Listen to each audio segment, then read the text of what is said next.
Kwincwadi yeGenesis isahluko sokuqala sifunde indlela uThixo ongcwele kuko konke umdala omangalisayo owadala konke okukhoyo emazulwini nasemhlabeni waze wajonga wabona ukuba konke akudalileyo kulungile.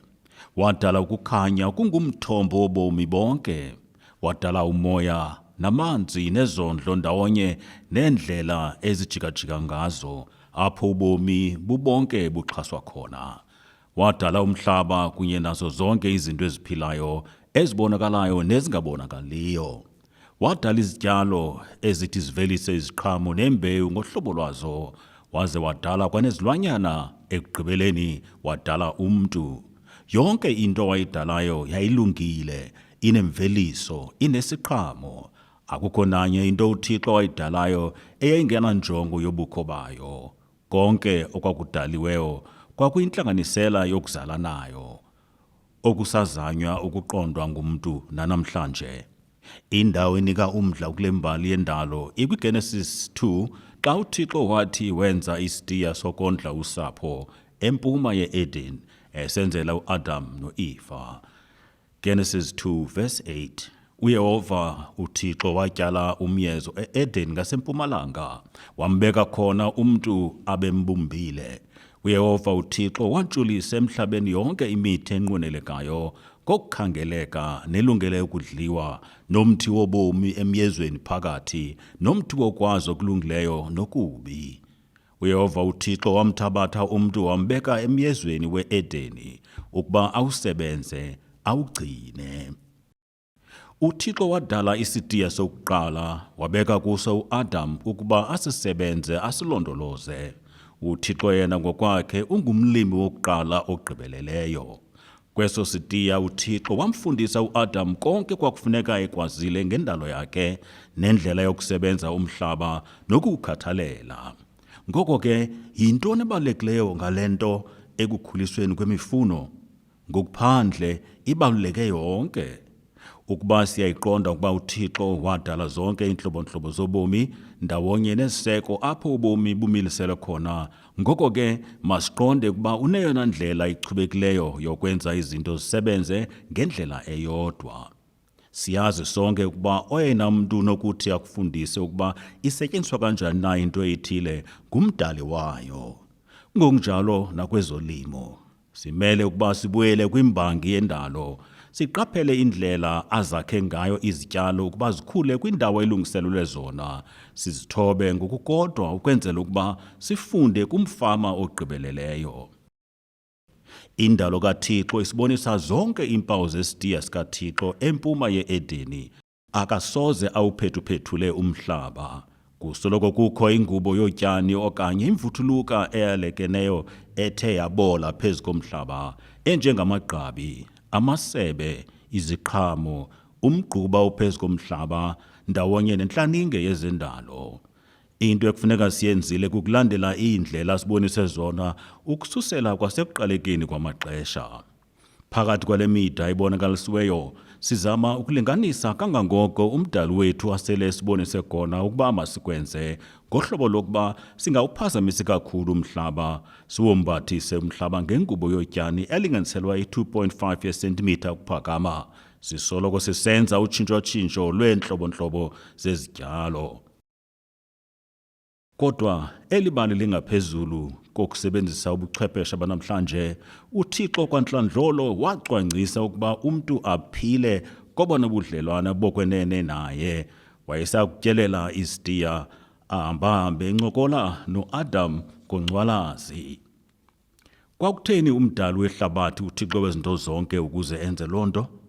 Kungokuba ethanda uluntu, kwaye umnqweno wakhe yayikukuba adale umntu oza kuthi akhululeke ukuba azikhethele ukuba abe nobudlelwane obunzulu noThixo.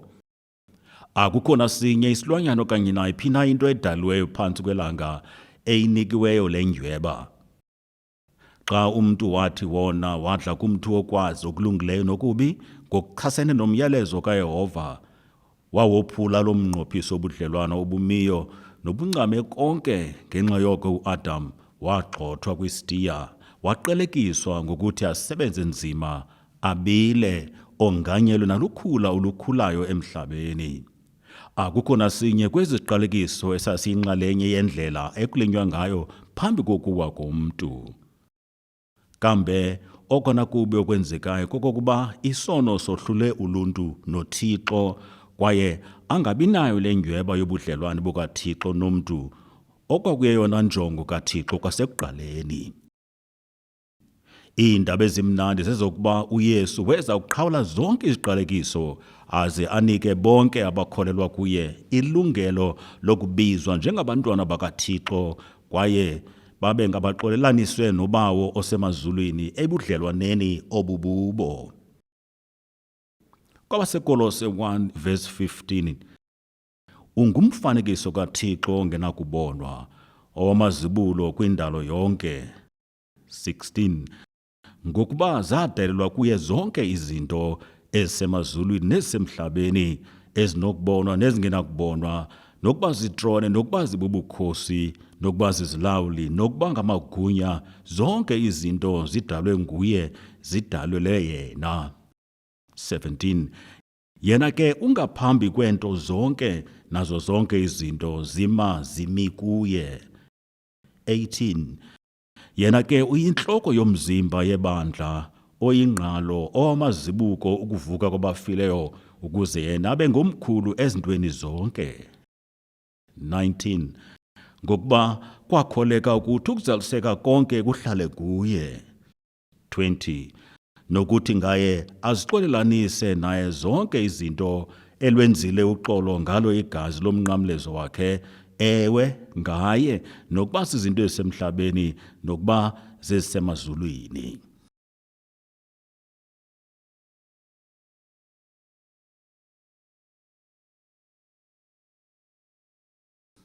uYesu obizwa ngokuba ngu-Adam wesibini wenze indlela yokuba kususwe umqobo khona ukuze singene kwakhona kwisitiya esisempuma ye-Eden, sixhamle ubomi bobudlelwane nomdali wethu. Ekugqibeleni koku esifuna ukubona kusenzeka kuzo zonke izitiya zethu zokulima ngendlela kaThixo, nokuba yenzeka kumhlaba ongangentsimi okanye ezitiyeni zesondlo ezincinane. Ubomi babantu obuxolelanisiweyo kubudlelwane obububo nomnininto zonke, nalapho iintsikelelo zakhe zibonakala ziphuphuma apha esitiyeni ngokugqithisileyo.